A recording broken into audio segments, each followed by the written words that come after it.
Welcome to the Banker Lamp. Please enjoy the video. You start with administrator access and the DNS IP list in hand. First, open your network adapter settings, choose IP4 and click Properties. Then, enter the primary DNS address followed by a secondary. This creates a priority order. Once done, add an alternate server if available, so queries failover. Make sure to save and note old values. You will need them if rollback is required.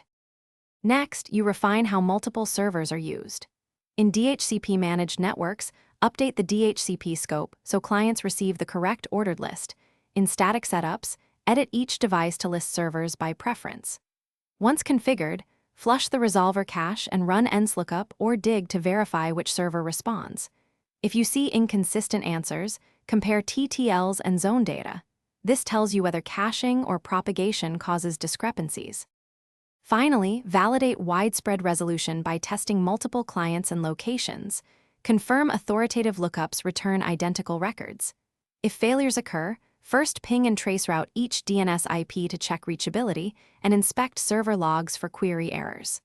Once done, adjust priority or remove a problematic server. Make incremental changes and retest. One key troubleshooting tip: if results differ wildly, temporarily revert to your backup settings to restore predictable resolution while you investigate. Thanks for watching. If this was helpful, leave a like and consider subscribing. See you next time.